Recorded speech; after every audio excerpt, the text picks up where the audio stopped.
out into the earth, send it out into the world, send it in a circle. We have that incredible ability as two-legged beings to make things matter. And tonight we're going to have a special treat here. We were at a practice last night. Lou has a band that is called the Little Big Man Band.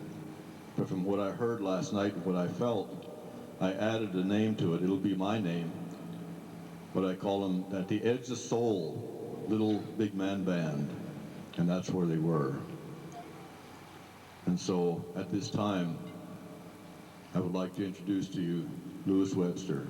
Aho.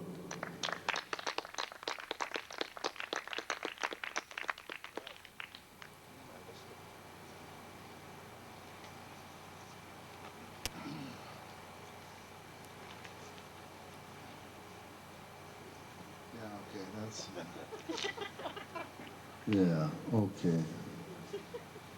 Took me 3 days to write these songs down.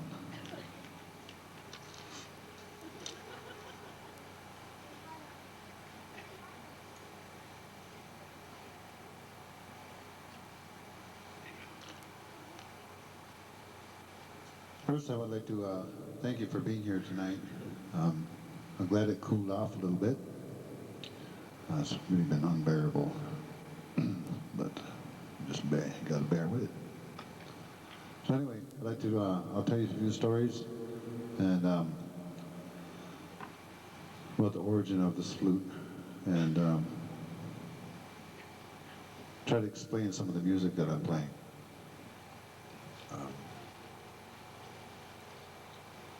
The origin of this flute goes back thousands and thousands of years. Some people believe that Native Americans were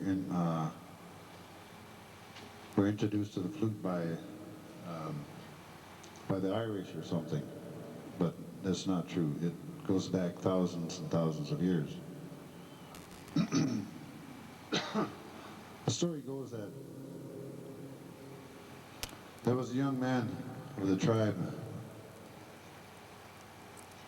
who had become of age. And he was a good hunter, good provider, good fisherman. Had all the attributes that young men must have to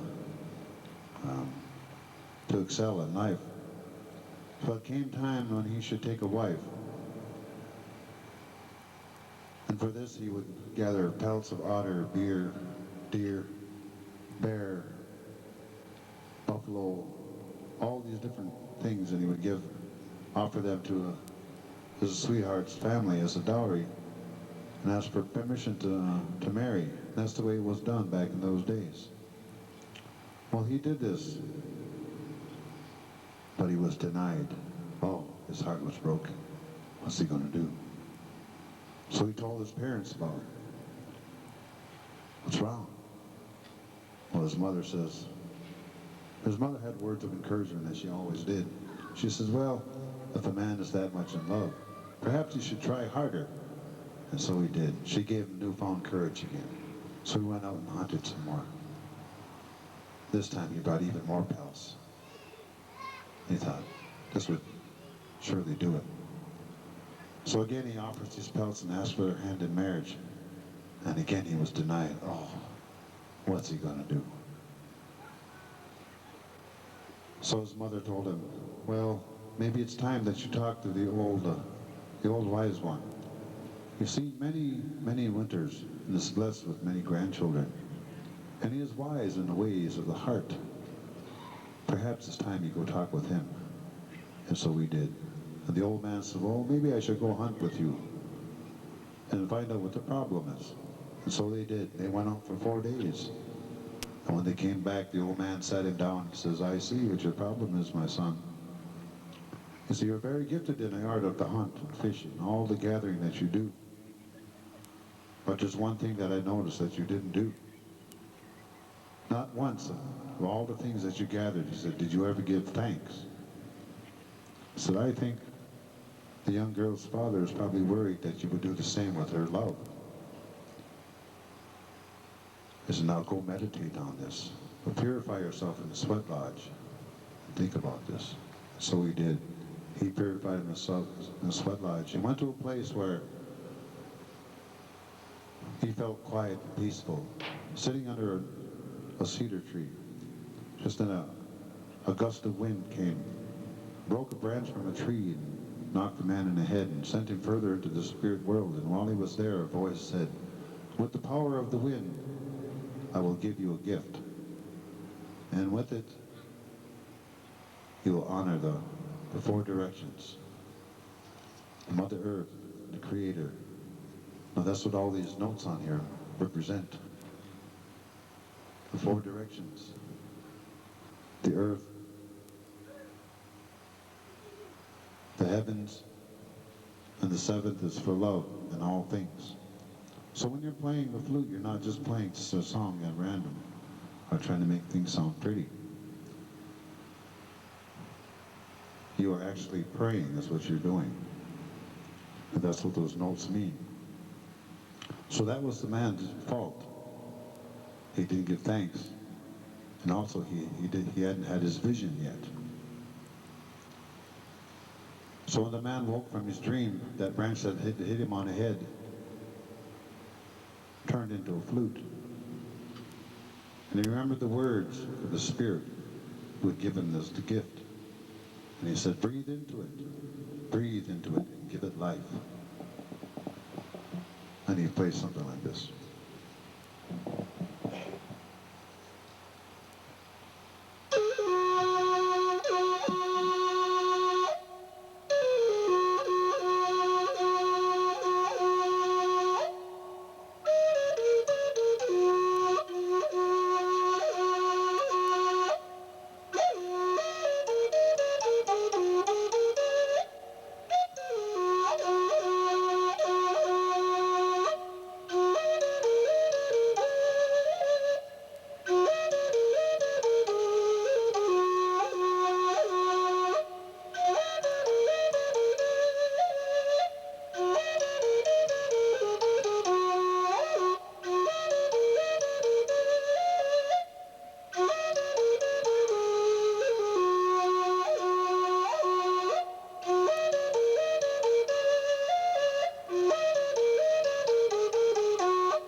To the untrained ear, Native American flute music all sounds the same.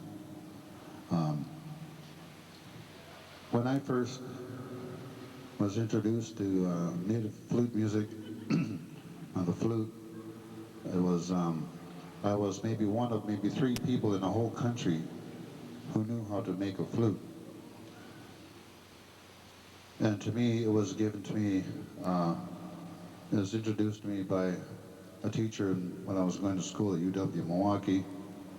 And he wasn't going to let me have it because it was his grandfather. It was a plain flute, and it really didn't work well. And there are four parts to it. The body, of course, the top part here is called the saddle, the leather, and there's a birch bark reed in here. It's called a reed, but it doesn't vibrate like a reed. It's more like a gasket. So they got four components that make up the flute, which makes it one. Here we go again with that sacred number 4. So he let me take it apart and look at it. And I kind of studied, and I thought, I think I'll try that, see if I can make one. And the very first one I made turned out perfect. Oh, that just sounded real neat. You notice that vibrato, and they hold that, all the notes down. That's what I tell people. There's a difference between an instrument and a toy, or a wall hanging. And so I was very successful on my first attempt. Then it was like I made about 50 of them after that, and I couldn't get that sound, you know, until someone told me, an old man told me, he says, just let it happen. He said, you're trying too hard. And so I did, and lo and behold, it was like at least 9 out of 10 flutes, you know, I get that sound. And there are a lot of flute makers out there nowadays, and they don't even know about that warble thing, you know, and once in a while they'll stumble across it, but they'll have to just let it come instead of trying so hard. Now the difference between songs, there's a difference between like social songs, powwow songs, round dances, 49s and whatnot. This is an example of a 49 song here. This one is called My Darling Sweetheart. It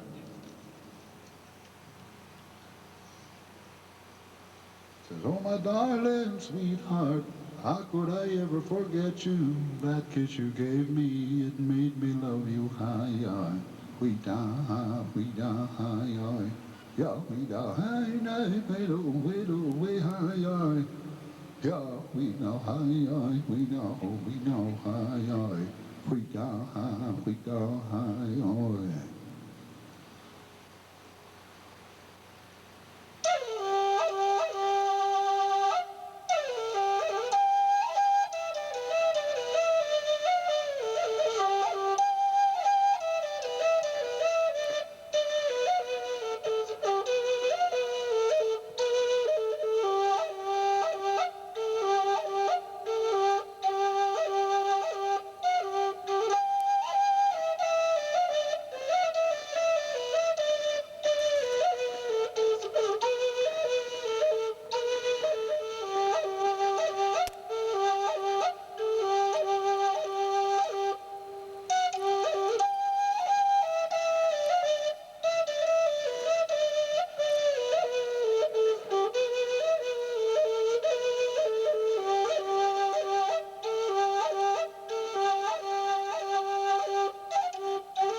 Thank you.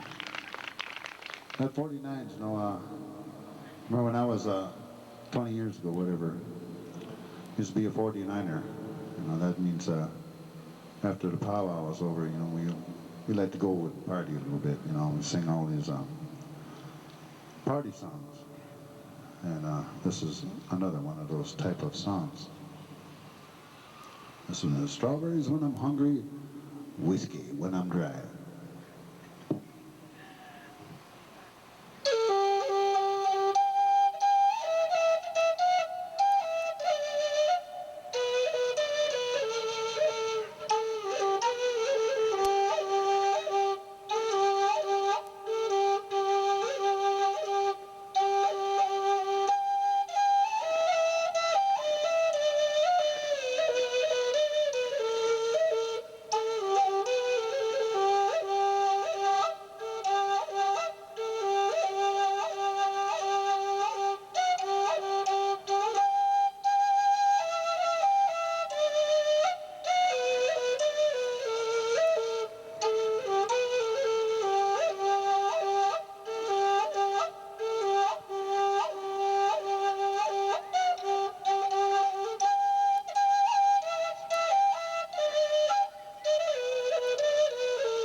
This song here is a very popular song. Back in those days of 20 years ago, the 49ers, this one's called My One and Only. It's my one and only, you'll never know how much I really love you. Although you're leaving with another snag, you wee hi oi, wee da hi oi.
I have to excuse my back and whatnot when I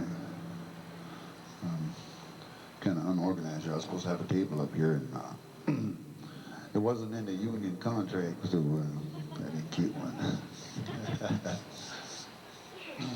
And see the different styles of flutes that I've been playing here. The first three that I played is a design I got from a young friend of mine. He was an apprentice of mine. His name is Mike Jones. And one day he told his dad, Dad, you know what I really, really, really want to do for a couple of weeks? He said, what do you really, really want to do? He says, I want to go stay with Uncle Louie, man, and have him teach me how to make a flute. I said, well, I don't know. His dad kind of depended on him, to go do sound for shows like this and whatnot, and he had quite a few bookings. And I think he was kind of getting tired of hauling all the heavy stuff, actually. He was more the mule than the sound guy. So he said, well, he asked me how I felt about it. And I said, I think that's pretty commendable that a young man wants to learn something like this. I said, but in the old days, the traditional way is, he'd offer me tobacco and maybe, I don't know, get me something I really need, like a Continental Lincoln or a Cadillac or, a yacht, trip around the world, something small like that. So I opted for a pair of socks and a shirt. And so we took him in, and he stayed with us for a few days, and I showed him how to make a flute. And later on in time, he made a trip to Washington, went over there to the Smithsonian, and got some designs that they had there. And one of the designs they had was the Sioux style of flute here. The original one's about maybe looked like that, I guess. It was a 5-hole flute. But that particular flute was taken off the massacre at Wounded Knee. And somehow it found its way into the museum. And that's how I got this particular design, thanks to Michael. And I thank him all the time for that. So I've kind of modified it a little bit, and it's a 6-hole flute, and they come in various keys. The different lengths will determine the key. So that's how that particular style came into my my repertoire of the styles of flutes that I make here. This one here is more or less the saddle here. The top piece is called a saddle. Is a variation from the Sioux here, but it's basically a southwestern style flute. You can see it's very simple in design. A lot of them are really phallic looking, and I don't like make those. So people, I used to get all kinds of these wisecracks from people, oh man, you really like that, don't you, and stuff like that, and, especially when you're sanding it,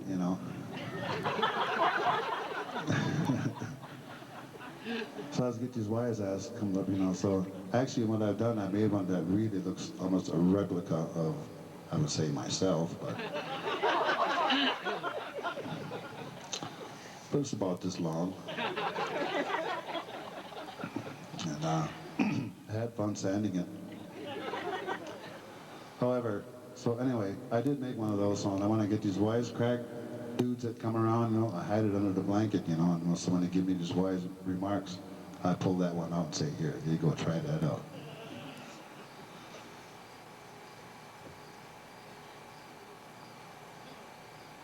There's one of the songs that are on a CD. I don't have the Little Big Band CD. I have the Woodland Rhapsody CD here available if anyone's interested in that. But there's a song on the Little Big Band thing. It's called Sorcerer's Crossing. I read a lot of, I'm really into Carlos Castaneda and Don Juan, and there was one passage in there when he was talking about the warriors, and Don Juan was getting ready to leave this earth, or not this earth, but go into a different dimension, and they jumped, and they just turned into like little lights, and just kind of floated away, and they like go across, and then crossing from this world into that spirit world. And it kind of inspired this song here.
really like Dustin Hoffman in Little Big Man. You ever seen Little Big Man? It's a really good movie. A lot of good one-liners in there, you know. I like the one part when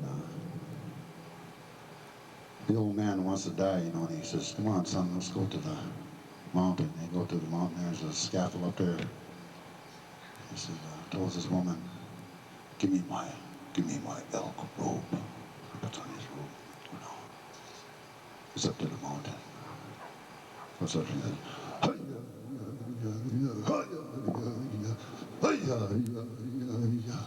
"Thank you for my victories. Thank you for my defeats." Goes out and thanking the Creator for all these things. And says, then pretty soon he puts his robe on. He lays back down. Says goodbye to his grandson. Pretty soon it starts raining. Raindrops are coming in his eyes. What? Pretty soon Dustin Hoffman says, "Grandfather?"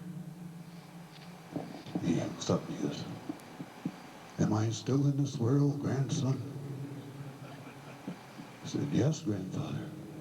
He goes, "Sometimes the magic works, and sometimes it don't."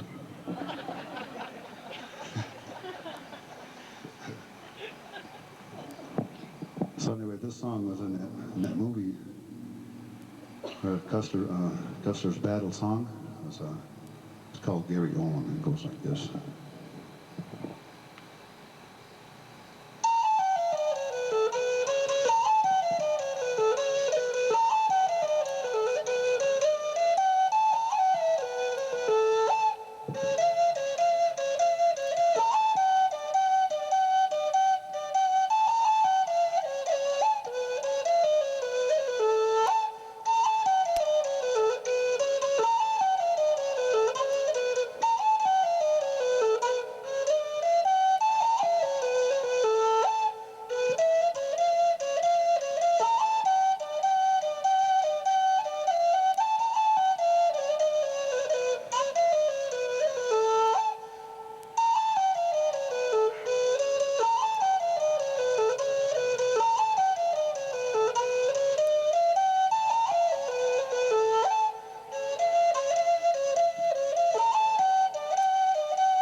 And the last thing you heard was bang!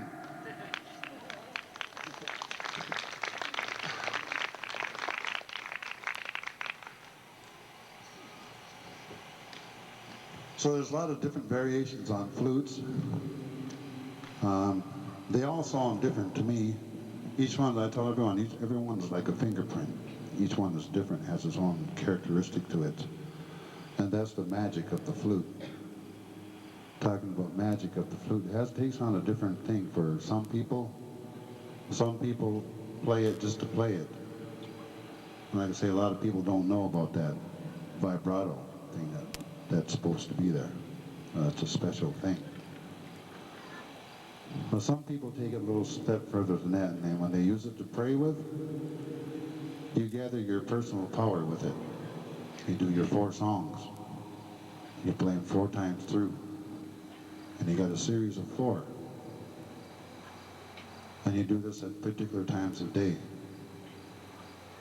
And eventually, the spirit comes to you, or sometimes it's just with you anyway, as in my case. I had a flute one time, it burned up in a fire now, but it was the very first flute that I made. And I had a connection with that flute, and it had power. This one old man told me one time that I had a spirit living inside that flute, and he wondered if I knew it. And I sort of kind of didn't know what he was talking about. I said, "Oh yeah, sure, I know, you know." But then one day, a friend of mine was rendered comatose and wasn't expected to live. So his father came to me, and I was his best friend. And he said, "My son's going to die. They're going to pull the plug today, and we'd like you to come over and say hello, or say goodbye, or do what you can, you know." So I took my tobacco pouch and my flute, and I went to see him, and I told him, I'm going to play my flute for him, and no matter what I do, don't let anyone bother me. I said, okay. So I went in, I locked the door behind me. I made a big circle of tobacco all around him, and I put some on his heart, and I began to play. And as I began to play, I immediately left my physical body, and I went into the spirit world, and I was calling for him to come, and I was crying in myself. My whole being was crying, and I was asking him to come back, that there's something that he